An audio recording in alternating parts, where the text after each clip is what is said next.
immediately jump at it with the approval of last month's meeting minutes. Jennifer mentioned that there was one thing on there that needs to be changed, specifically in regards to roll call. And so since Nadia wasn't here last month, would anyone like to make a motion to amend the meeting minutes from last month? I'll make a motion to amend. All right, Katrina makes a motion to amend the meeting. Can I have a second? I second. All right, Daisy second. So we have a motion to amend the meeting minutes from last month to correctly update the roll call. So all in favor say aye. Aye. Aye. Chair votes aye. And then all opposed? No opposed, so motion passes. So we will pass the minutes as amended. Oh wait, yeah, we will pass the minutes as amended. Now, moving on to item 4A, which is presentation regarding public meetings refresher, which I have Trista giving that presentation. So you have the floor. I'm Trista, I'm the city secretary. I've seen all of you multiple times before, but I'm here now. So I wanted to really just visit with you guys to kind of go over really the Open Meetings Act and having a transparent meeting throughout, and then also going through the procedures when you're within the meeting. This is a training that I do for brand new members. It's just started. There's been some bumps in the road, so I know not everyone catches it. So to begin with, right, the Open Meetings Act is intended for just allowing complete transparency within the meeting. And so that's why we have these agendas that have it listed out exactly what we're going to talk about, exactly what's going to be acted upon, the difference between what's going to be a discussion, what's going to be a discuss and consider action, all of those sorts of things. So when we're going through the meeting, the main thing to keep in mind is that we are following council's example. So what they do, we want to trickle down into all of our boards. You may notice there have been some slight adjustments within just your agenda wordings as well, because we're trying to make sure that that's across the board and across all the boards, that we are making sure that council's the example and then all the boards are following through. So when it comes to meeting procedures specifically, right, the chair is going to call the meeting to order. You can specify the time, right? Call the meeting to order at 6:32. Call the meeting to order. The secretary, the person taking the minutes notes, they're the person who needs to really identify the time. So even if, for example, Victor, if you say the time wrong, that's okay. It'll be reflected correctly in the minutes. That's fine. That's not the big deal. You go through the discussions, whether or not discussion comes first or discuss and consider action comes first. That doesn't matter, as long as it's clear what's happening. So for action items, discussion can happen first. You open the item, you read the agenda item to say this is what we're going to discuss. Discuss it. When it comes time to take action on an item, whether it's to give direction to somebody, whether it's to approve something, right? Someone just has to say, I move to approve, and then whatever you're approving there. That last part of whatever you're approving there can be really important, especially if some of these discussions can get a little circular. You get lost sort of in some of the things that people have suggested, some of the amendments that get thrown along in there. So it can sometimes be tempting to say, right, if Victor asks for a motion, like he's ready to accept a motion, it's tempting to say, so moved. It's not necessarily the clearest way to do it. In some of the simpler items, such as the minutes, that would be okay because you're just approving the minutes. But if you're approving something specific, you do want to say, right, I motion to whatever that is. I motion to approve item 4A as presented. Or I motion to approve item 4A with the amendment of. Whatever the case may be, as appropriate for the item. Then that action needs to be seconded. That does need to be seconded before you can move on. There's an action on the floor, someone's going to have to second it. If you don't get a second, the action dies.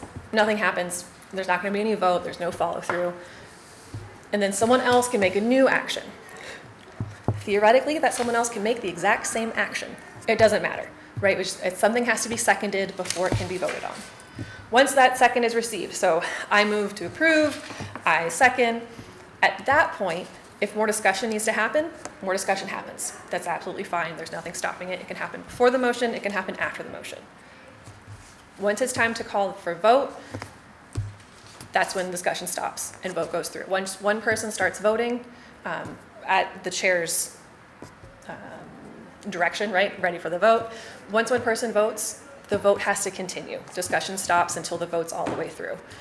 If you had a question that didn't get answered, I'm sorry, right, once it's going, you've got to get all the way through. So let's say the item is approved. Great. If it's an item where potentially a second action could occur, there can be more than one motion, more than one action, more than one vote within a single item. However, right, you just approved the minutes. What you can't do now is then say, I move to, and don't do this, it gets complicated. You can't then move to disapprove the minutes because you've already moved to approve them. You can't undo what you literally just did. There are ways that you can amend the motions if you need to come back around to it, but you can't make a vote that's going to immediately contradict the vote that you just took. So keep that in mind. However, if there's like a two-part item where you want to approve one section of it, but you want to have a discussion and amend a different section of it, you can split it. That's okay. It can sometimes get complicated when you start doing that, so just be mindful. Postponing an item. You're welcome to postpone an item if so chosen, if so needed. If the board wants to take action to postpone an item, great, move to postpone, and then specify when you're going to postpone that to, right? I move to postpone the item to the next meeting. And it's going to follow that same pattern of receive a second, vote, approve or disapprove, whatever the case may be. When it comes down to adjourning a meeting, if the meeting if you've addressed all the items, whether or not a vote is taken to adjourn the meeting is at the chair's discretion. If someone wants to adjourn, let's say the whole group of you want to adjourn the meeting before you've addressed all the items, you have to have a vote in order to do so. So that's kind of that little bit of, if you've met the entire agenda, you can vote or not to adjourn. Whatever pattern you've been doing, I would recommend continuing to do that. So what we don't want to do is immediately 360 or 180, 360 is background, what we were doing before. Immediately 180 what we're doing, unless there's a good reason, unless we've been doing it wrong, then absolutely we want to. But otherwise, keep whatever pattern that you're doing because what we want is for everyone at this table to understand the actions, to understand the discussion, to understand what you're voting on. We also want everyone in the public to be able to understand all of your actions, what you're voting on, what you're doing, what you're discussing. So the more clarity we have through it, the better. I am now open to any questions you have. Okay. So I have a specific question. Okay. So I don't know if this might be specific to Robert's Rule of Order, but is the chair allowed to bring forth a motion? Yes. Or second motions? Yes, we don't follow Robert's Rule of Order. They're not user-friendly. I don't recommend following them. Yeah, you can. There's absolutely nothing wrong with that. Okay. And so in the case of our commission right now, one of our members had to recently resign due to health reasons. Mm-hmm. And so since we officially have 6 members now, so would I need to take maybe not vote on items in order to make sure that there's enough, or how do we resolve ties? No, everyone votes. Mm-hmm. On every action, everyone votes unless there's a legal conflict of interest. If it's a tie, it fails. Okay. Is what that means. Okay. I also have a question come up quite frequently about minutes. If I wasn't at the meeting, can I still vote on the minutes? You absolutely can. There's absolutely no reason to. Sometimes we'll have a board, for example, our Board of Adjustment, they don't meet very often. So what's happened before is we've had minutes that have been sort of in limbo for a while, and by the time it comes to the board, no one on the board was on the board when the minutes were written. That's fine. You can still absolutely vote on it and make the motion to approve those minutes. Because basically what you're doing, you can't personally confirm that that's what happened, but what you're confirming is basically this looks right? I trust the people who wrote the minutes. We're approving them as a board to say these are the official minutes as we understand them. Okay. Any other questions? If you ever think of any, please feel free to reach out to me. I'm here to help. I guess I have one more. So, in regard, this might not be specific problem, but more of like whenever we have speakers and for the interest of time, like do we, is the chair allowed to like limit debate or limit conversations? Nope, the only thing that we can limit is that public comment. Uh-huh. What you can do is you can call for action, right? You can say, you are leading the board as the chair. Mhm. However, it's one of those, cutting it off is really not recommended, right? But it is, you can say, I would love to hear a motion, right? Let's get an action on the floor. So part of the chair's role is to really help corral in those moments, is to say, I think that we've been discussing the same thing for 25 minutes. Let's kind of, right, here's how I understand it, and kind of bring everyone together to get to that action point. It is then up to the rest of the board to decide to do so or not, because what you could always do is take the action, right, make a motion, and try to move it along that way if you need to. But as far as cutting off, certainly if it's becoming a problem, sure. But really it's that, right, I would love to have a motion sort of mentality. Yeah. If I could add to that, and correct me if I'm wrong, if the person who's having the discussion with the speaker is going off topic of what's on the agenda, That'd be like Then a point stop. of order. then you can stop it. Right, Okay. because then it's no longer a discussion that you're allowed to have. Mhm. That's a very good point. Would that be like a point of order? So all you have to say is, this is not on the agenda, and redirect it back. Okay. We don't need to necessarily call it out for anything other than to say, we can't have this discussion, it's not on the agenda. If it's something that we need to discuss, we can put it on a future agenda.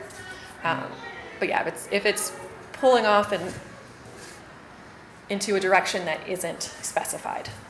Because it's that transparency part. If you're talking about something that the public might be interested in, if it's not on the agenda, they don't know that you're going to talk about it.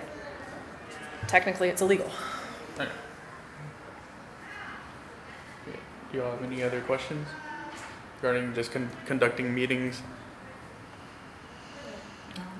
Great. Hey, well, Thanks, everybody. thank you so much for coming out. Thank you. Thank you. Okay. Moving on to next item 4B, which is our discussion regarding community conversations, which we have Brianna.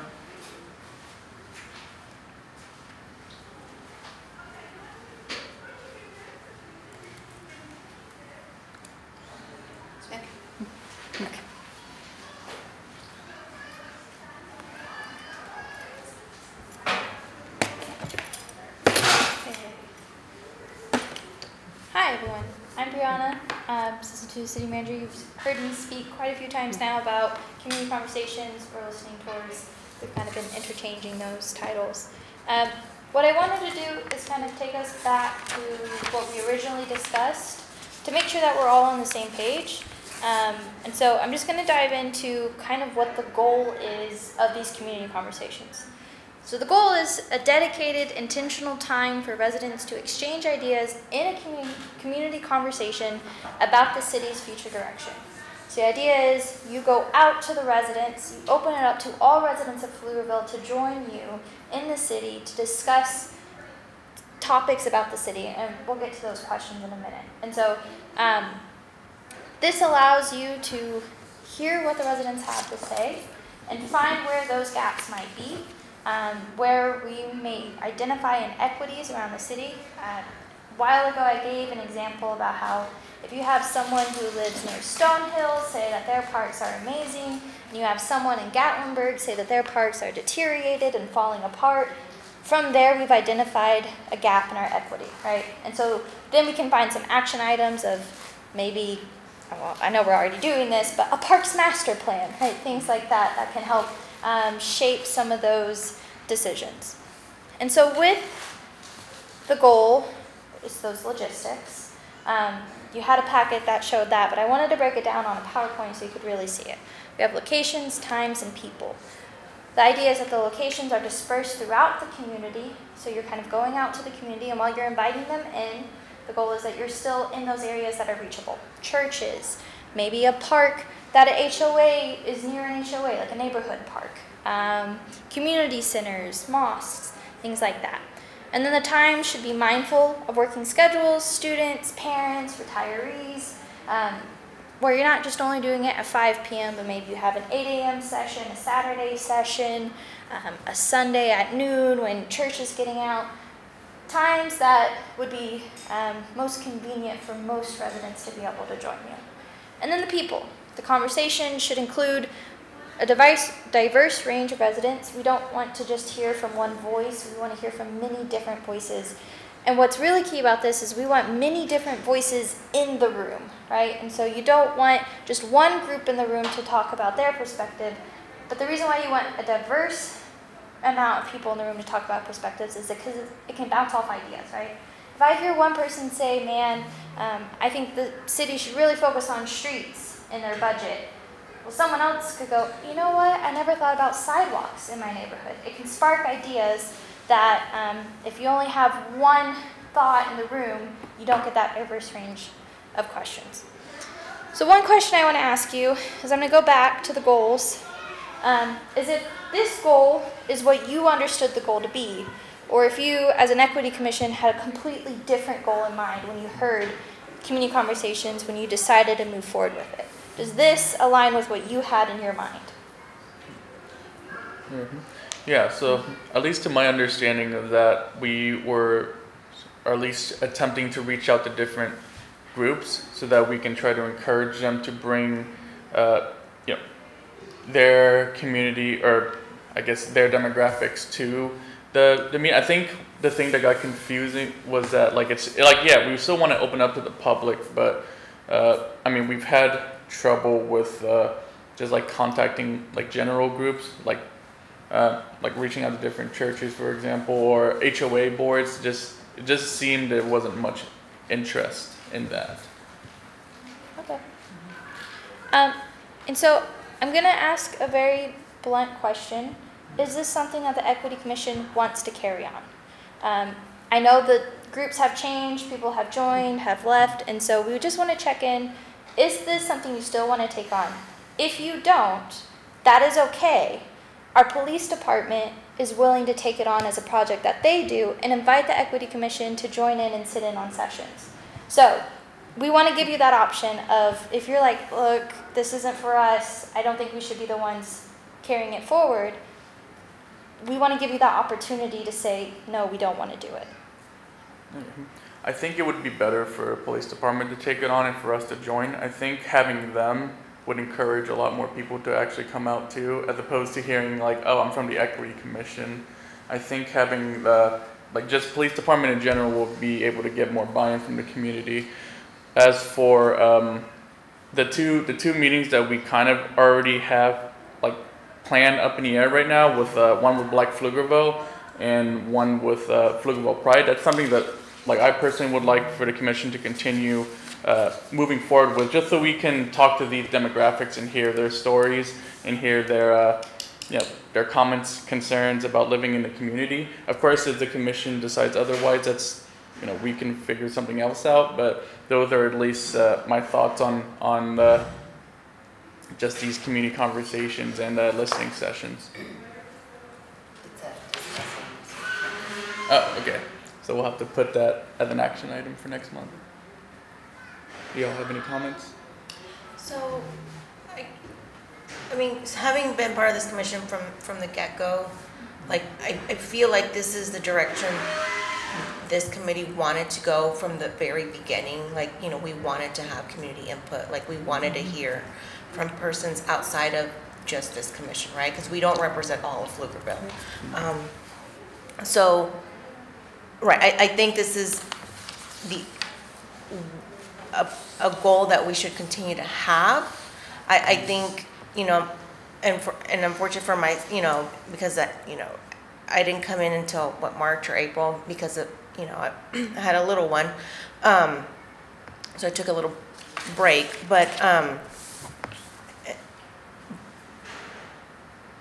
I guess what I want to say is it sounds like there have been efforts, whether kind of these little subcommittees, to get something off the ground. I really think there's been efforts this year to get that going. So I don't want to just squash it, because I feel like if we don't get it off the ground in some capacity this year, it's gonna be left to next year. You know what I mean? Like, and what are we, what is this, year 2, 3? What is this? 3. 3, right? And so I guess what I'm saying is I would like us to do something in some capacity moving in this direction, because I think then that allows for next year's group, you know, to get something bigger off the ground. Yeah. What I'm thinking, just to read it a little bit, I think it'd be a good idea to let the police department handle the general listening sessions with, everyone from all walks of life, like just the general public, and then for us, separately to look at our focus demographics and hear from them, if that makes sense. I mean, it makes sense. But I guess my question, so how is the police department, are they calling it listening tours too? Like, what are they, because then we can't call ours listening tour. I mean, I don't know, can we? Can there be multiple listening tours from different groups this year? I don't know. So what would be suggested is, and Daisy, I'm not sure if you received the packet, but we created a packet that it laid out logistics, it laid out questions. Here are those questions that we had. Mm-hmm. And it allowed, so what we would do is we'd have PD follow that format. And we'd make sure, I want to be clear, it's not going to be a room full of police officers, because we're very aware that police officers may not be the most comfortable people you want to talk with, right? So we'd have probably one in the room. I would assume Kearney would be in the room, Officer Kearney, someone. And, but we'd encourage the commission to attend. Have a commission, maybe you select each meeting a different commissioner of the Equity Commission to attend that meeting as well, so that you can be a part of that conversation and still have involvement in those listening tours, because it will reach the general, city residents.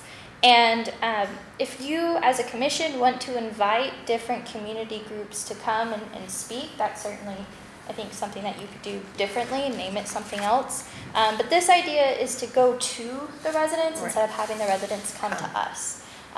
And so we would encourage you to still join in with the PD and help them. We'll look at the responses and see where there are areas that would relate to equity. And this might kind of be a good starting point for the commission, right? We've never done anything like this before. At least anyone that's been here hasn't seen anything done like this in the city. And so this could give you experience, see how it works for the PD, and maybe in the future it becomes an Equity Commission only program where we take it away from the PD and we have the Equity Commission lead it. But for the first year, we could have the PD take it on. Yeah. So what I'm thinking is that they take it on, and then we would still come to these listening sessions. One thing that Jennifer suggested too, that we can call ours focus conversations, and that is something that we can do in addition to the general community sessions. For the couple that you already have. Yes. Scheduled. But let's say, as members, we attend the tours that the police department is having. Are we going as representatives of the Equity Commission or as citizens? I would think you'd be representatives of the Equity Commission, and you'd be there to listen as well. So not necessarily to give input, but to listen to the input that's being provided by the residents. So that way you can come back to the Equity Commission and say, this is what I heard. Okay. And then as we get results, right, so we'll have a scribe there to take notes of what's being said. You as an Equity Commission may have a different perspective on the results than city staff has. So we'd present those results to you, and you might say, hey, look, you flagged this as something that you don't need to do, but actually what we've heard is completely different, right? And so you'll still have opportunities for feedback, especially because you can look at your pillars that you established and see where some of those results fall under those pillars.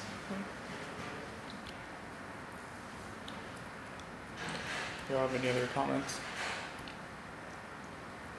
I think it's extremely important for our commission to gather this data. This is why we're here. This is our purpose. And so this would be more of like a collaboration with the police department. So, I mean, I really do think that's important. This is the direction we need to go moving forward. And I really hoped that we could do this as a solo commission without the help of the police department, but I don't think, realistically, that's just not going to happen. There's been too many shifts in this subcommittee, and I don't think we could successfully do it in the way that, you know, it needs to be done. And I feel like it really needs the right attention. And right now we're just not there, and that wouldn't be fair to, you know, just kind of do it halfway. But I say we definitely, at least one person from the commission should be in attendance at all of the sessions. Again, because you said, you know, what the city may determine, somebody in the commission might see it differently, or just, you know, just having different ideas to bounce off of, and just so that we know for ourselves firsthand what's being said. But, so. And are these questions, these are the questions that we were going to move forward with. There had been a lot of talk about different questions, adding questions, changing questions, but I never had actually received anything final. So we're going to move forward with these questions because they're really general. And as you have your focused conversations with Pride and Juneteenth, and you invite other groups to your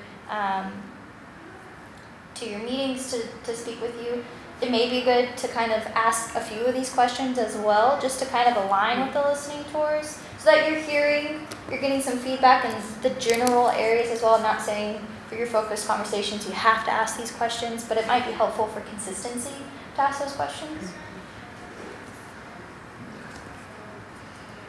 So what I can do is next month at your next meeting, get some information from PD, bring that forward. I know this is just on the agenda as a discussion only, right?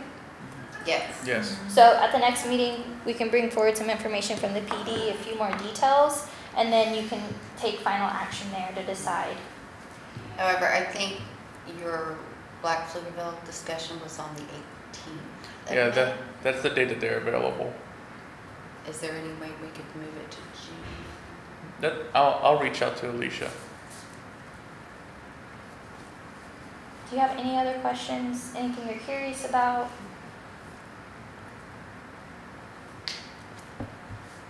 So, okay, so let's say number 5. What are some things hindering us from working together more effectively? So if a police officer were to ask that, wouldn't that kind of give a different result than if we were, as a commission, were to ask that question? I feel like the answers would vary, and it wouldn't quite be the same feedback anymore. So if they were to ask that, us would be, are they representing Pflugerville as a community, or us, and they would represent the police department? Like, what is us? I think in here, us means the city as a whole Okay. versus just Yeah. the police department perspective. Not So the we just tweaked that facilitator? so to make sure it was clear that it's Okay. coming from a perspective of the city as a Okay. whole, Okay. No, I'll add that. not just straight from like a department Right, specific right. question. Yeah. And we'll read through those with that same kind of mindset just to make sure Yeah. we make those tweaks where we need to. Thank So you. it's a more neutral facilitator Yeah. versus like a police officer? Yes. Okay.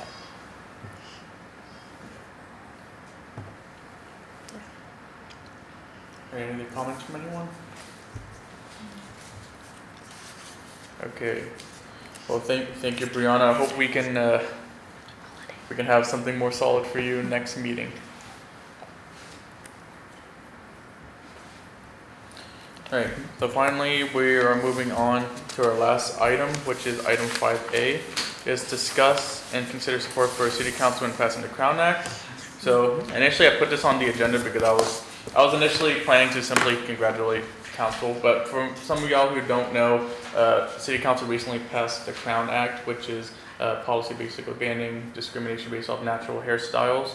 And so we can decide as a commission if we want to officially congratulate them on that, or if you just want to let me make a short announcement, that is fine too. It's fine, right? I think we can make that announcement. So you want to do it at the commission? Sure. Okay, so may I have a motion to do that? Yes, I second the motion. Oh, no, I'm asking for a motion to be Oh, presented. you're asking for motion? So you wanna- For what? Yes. So we make a motion so that you speak. Oh, no, it doesn't have to be for me. It's just, it's just a motion. It can be a motion for the commission to commend council for passing it. That's if we want to take it as a commission. If you don't want any action taken, then I was just going to make like a short announcement as chair. I make a motion for the Equity Commission in commending the City of Pflugerville for taking action upon the Crown Act. Okay, so I have a motion for the commission to commend the city for passing the Crown Act. May I have a second? I second the motion. Okay, so Nadia seconds that motion. So all in favor, say aye. Aye. Aye. Aye. All opposed? There's no opposition, so the motion passes. So Equity Commission commends and congratulates council on passing the Crown Act in the city of Pflugerville. So with that being said, that is the last item on the agenda. So the chair will adjourn the meeting, which will be at 7:04. All right, thank you.